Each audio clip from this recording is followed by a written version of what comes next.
Hello students and welcome back to my channel Swati's Bio World. Here I am with another video, and today in this video I'll be taking up the topic change of state, and this is the last topic of chapter matter in our surroundings. So as you all know that there are three states of matter: solid, liquid and gas. And all these three states of matter are interconvertible, means they can be changed from one state to another by heating or by cooling. For example, you all know that water exists in all three states: ice, solid, water, liquid, water vapor, gas. So by heating, ice can be converted into water and water can be converted into water vapor. And by cooling, water vapor can be converted into liquid, water form, and water can be converted into ice, solid form. Now, change of states की अगर हम बात करते हैं तो इसमें सबसे important factor होता है हमारा टेम्परेचर एंड प्रेशर. सो अभी टेम्परेचर की बात करेंगे कि टेम्परेचर का क्या इफेक्ट पड़ता है चेंज ऑफ स्टेट पर. तो सबसे पहले बात करते हैं मेल्टिंग की.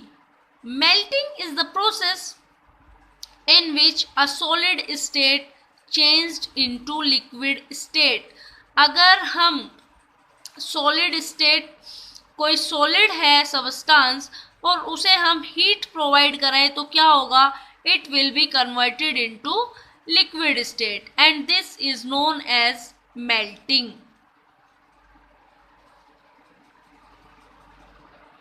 For example, अगर हम आइस को हीट करते हैं तो क्या होगा? It will be changed into liquid state means water. तो आइस का conversion into water is called melting. अब क्या होता है इसमें कि आप सभी को पता है कि तीनों ही स्टेट में पार्टिकल्स एक दूसरे से अट्रैक्टेड रहते हैं by a force of attraction. अब क्या होगा? जब भी हम हीट प्रोवाइड कराएंगे तो फोर्स ऑफ अट्रैक्शन जो है वो टूट जाएगा पार्टिकल्स के बीच में, और पार्टिकल्स क्या होंगे? मोशन में आ जाएंगे और अपनी जो उनकी फिक्स पोजीशन है उसको छोड़ के फ्रीली मूव करना शुरू कर देंगे. तो आइस में कैसे है? आइस सॉलिड फॉर्म है, तो इसका मतलब क्या है कि पार्टिकल्स के बीच में स्पेस कम है और फोर्स ऑफ अट्रैक्शन ज़्यादा है. तो जैसे ही हम हीट प्रोवाइड कराएंगे क्या होगा? जो फोर्स ऑफ अट्रैक्शन है वो टूट जाएगा और पार्टिकल्स फ्रीली मूव करना शुरू कर देंगे. जैसे कि आप सभी जानते हैं लिक्विड में इंटर पार्टिकल स्पेस सॉलिड के कंपैरेटिवली ज़्यादा होता है. Now melting point. Melting point क्या होता है? द मिनिमम टेम्परेचर, वो मिनिमम टेम्परेचर जब सॉलिड कन्वर्ट हो जाता है लिक्विड में eight atmospheric pressure is called melting point. Melting में क्या देखा हमने कि conversion of solid into liquid state, और वहीं मेल्टिंग पॉइंट क्या है कि वो टेम्परेचर जब सॉलिड लिक्विड में कन्वर्ट हो जाता है उसको कहते हैं हम मेल्टिंग पॉइंट. और ये whole process of conversion of solid into liquid is called fusion. इस पूरे प्रोसेस को क्या कहते हैं? फ्यूजन. अब हमें दो टर्म पढ़नी है, latent heat of fusion and latent heat of vaporisation. क्या होते हैं? देखो बेटा, अगर मैं आपसे पूछूं कि 0 डिग्री सेल्सियस पर आइस है और 0 डिग्री सेल्सियस पर वाटर है तो इनमें एनर्जी कम किस में होगी? तो एनर्जी सबसे कम किस में होगी? आइस में. मतलब इन दोनों में सबसे ठंडा कौन है? आइस. तो अब अगर दूसरी तरफ पूछूं कि 100 डिग्री सेल्सियस पर वाटर है और 100 डिग्री सेल्सियस पर स्टीम है तो इनमें सबसे ज़्यादा एनर्जी किसके पास होगी? तो ऑब्वियसली स्टीम के पास, क्योंकि स्टीम जो है वो सीवियर बर्न कोज करता है, जबकि वाटर 100 डिग्री सेल्सियस पर सीवियर बर्निंग कोज नहीं करता. तो अब एक एग्जांपल लेते हैं कि सपोज एक ग्लास में कोल्ड ड्रिंक ली और उसमें हमने क्या किया? आइस क्यूब्स डाल दी. तो अब क्या होगा वो आइस क्यूब्स जो हैं वो मेल्ट होना शुरू होंगी, क्योंकि वो सराउंडिंग्स जो रूम टेम्परेचर है उससे क्या एब्जॉर्ब करेंगी, हीट एब्जॉर्ब करेंगी। लेकिन तुम देखोगे कि आइस क्यूब्स मेल्ट हो रही हैं, लेकिन फिर भी जो कोल्ड ड्रिंक है उसका टेम्परेचर उतना ही है। क्यों? जबकि वो रूम टेम्परेचर से क्या ले रहे हैं, हीट एब्जॉर्ब कर रहे हैं, तो टेम्परेचर बढ़ना चाहिए था, लेकिन टेम्परेचर नहीं बढ़ा। रीज़न क्या हुआ? क्योंकि जो हीट वो एब्जॉर्ब कर रहे हैं वो हीट क्या काम कर रही है, वो हीट जो फोर्स ऑफ अट्रैक्शन है पार्टिकल्स के बीच में उसको तोड़ रही है। क्योंकि जो हीट एब्जॉर्ब की जा रही है वो किसी और काम में लगी है। कोई और काम क्या, पार्टिकल्स के बीच में जो बॉन्ड बना हुआ है उसे तोड़ रही है, ताकि जो आइस है वो लिक्विड में कन्वर्ट हो जाए।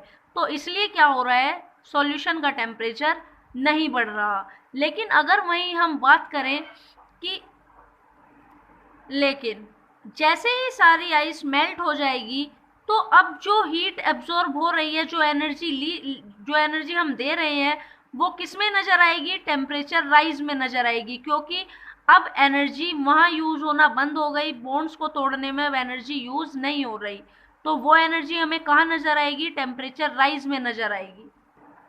तो टेम्परेचर तब तक राइज नहीं हुआ जब तक सारी आइस मेल्ट नहीं हो गई, क्योंकि जो एनर्जी हम दे रहे थे वो एनर्जी क्या कर रही थी, बॉन्ड तोड़ने में लगी हुई थी।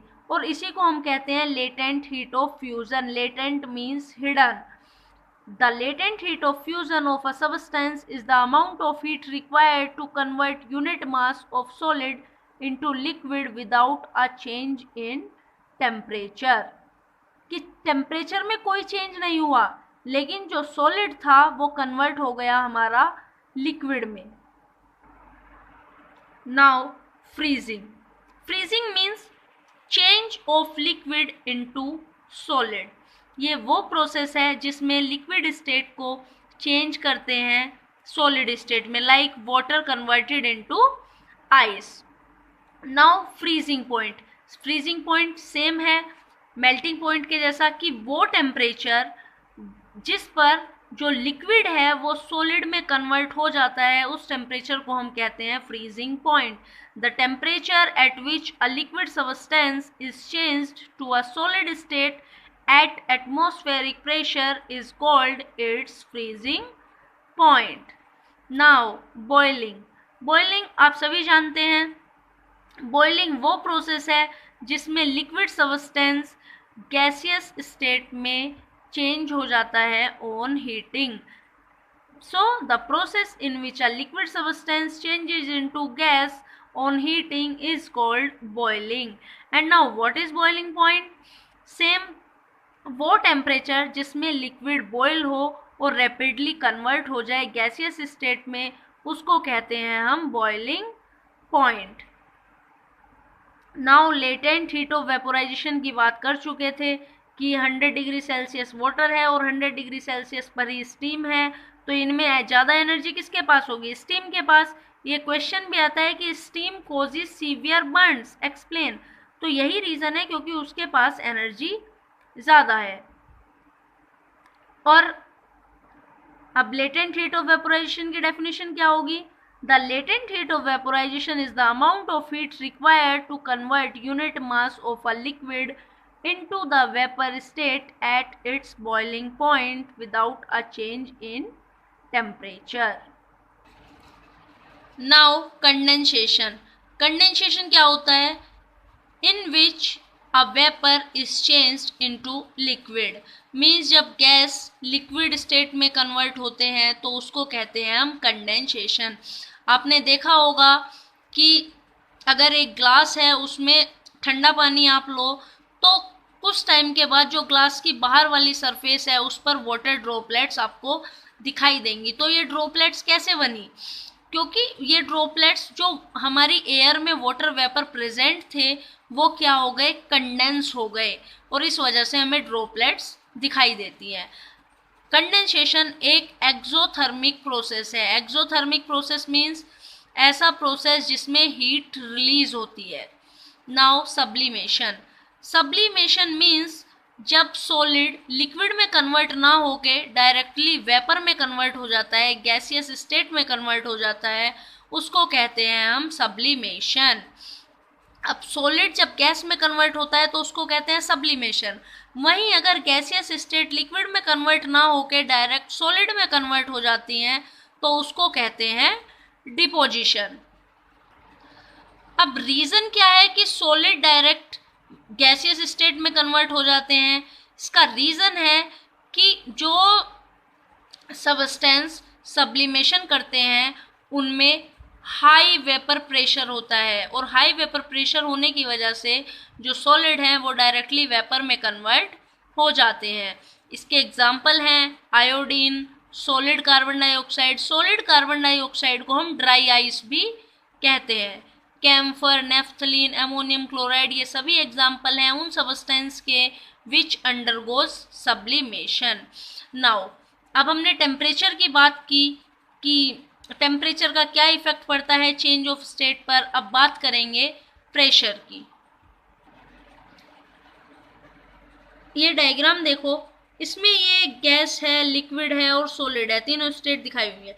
तो क्या हो रहा है इसमें, अगर एक सिलेंडर में गैस भरी हुई है और वहाँ प्रेशर कम है तो आपको पता है कि लो प्रेशर पर क्या होता है, पार्टिकल्स के बीच में जो स्पेस होता है वो बहुत ज़्यादा होता है। तो अब क्या होगा, इस पर अगर हम प्रेशर अप्लाई करें तो क्या होगा, हाई प्रेशर में जो पार्टिकल्स हैं वो क्या होंगे, कंप्रेस हो जाएंगे, और जब टेम्परेचर कम कर देंगे तो जो ये गैसेस पार्टिकल हैं ये लिक्विफाइड हो जाएंगे। Means at high pressure and low temperature gas converted into liquid. Same as अगर लिक्विड पर हम प्रेशर अप्लाई करें तो it will be converted into solid, क्योंकि ज़्यादा प्रेशर अप्लाई करने से जो पार्टिकल्स के बीच में डिस्टेंस है, इंटर पार्टिकल स्पेस है, वो कैसा हो जाएगा, कम हो जाएगा और ये कंप्रेस हो जाएंगे।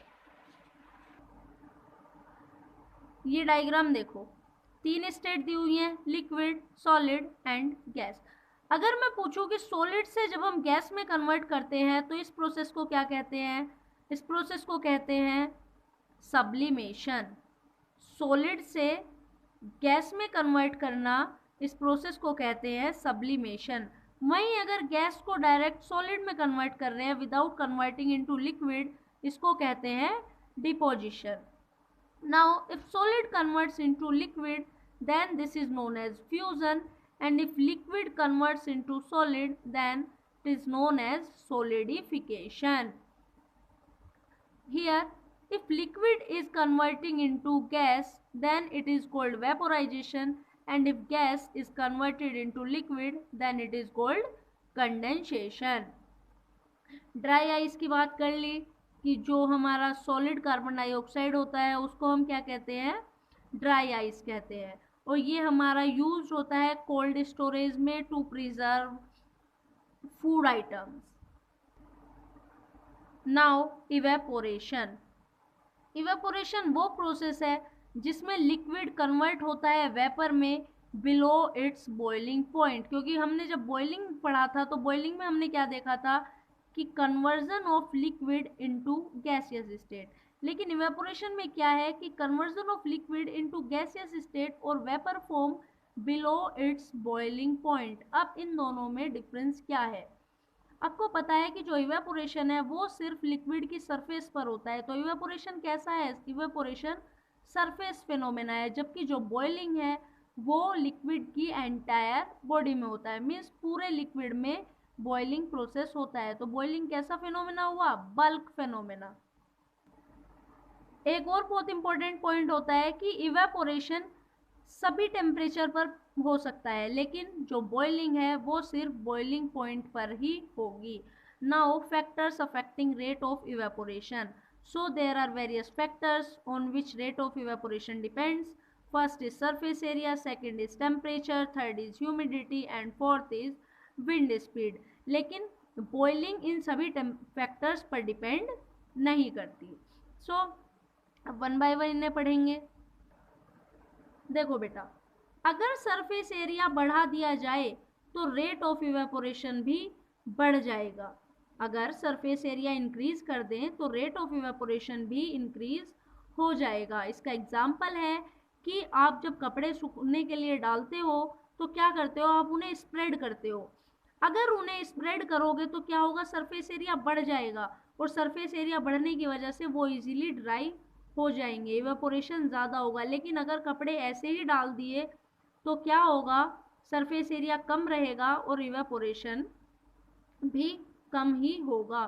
साथ ही एक और एग्जांपल लेते हैं कि अगर आप क्या करो, आपने चाय ली है, वो कप में है, तो क्या होगा, अब सरफेस एरिया कम है इसलिए एवेपोरेशन भी कम होगा। लेकिन अगर उसी चाय को आप एक प्लेट में लो तो क्या होगा, सरफेस एरिया बढ़ जाएगा, और इस वजह से वो क्या होगा, वहाँ एवेपोरेशन ज़्यादा होगा और वो जल्दी ठंडी हो जाएगी।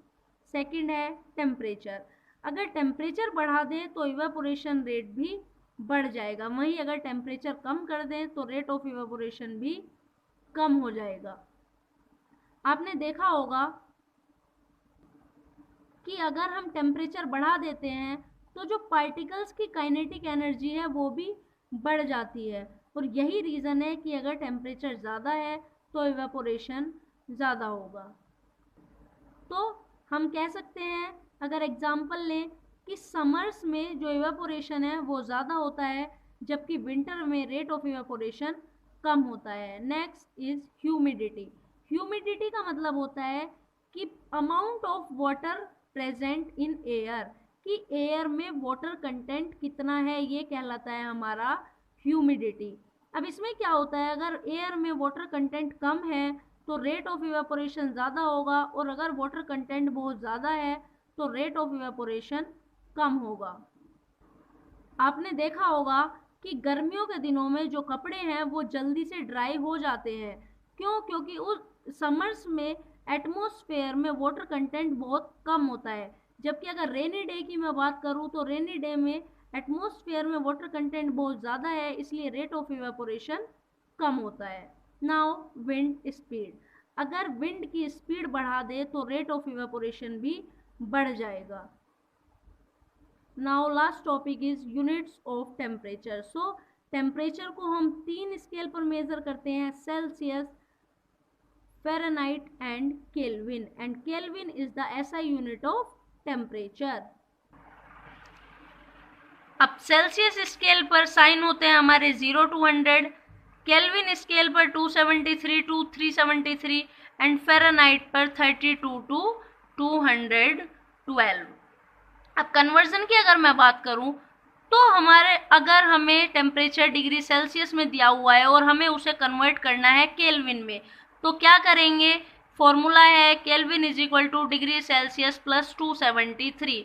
मीन्स जो डिग्री सेल्सियस में टेम्परेचर दिया हुआ है उसमें 273 प्लस कर देंगे तो हमारा टेम्परेचर केल्विन में कन्वर्ट हो जाएगा। अगर फ़ारेनहाइट की बात करें तो 9/5 into degree Celsius plus 32 degree, ये फॉर्मूले से क्या होगा, हमारा टेम्परेचर फ़ारेनहाइट में कन्वर्ट हो जाएगा। So this is all about change of state, और इसी के साथ हमारा चैप्टर होता है finish. If you like the video then hit like button and subscribe the channel. Thank you.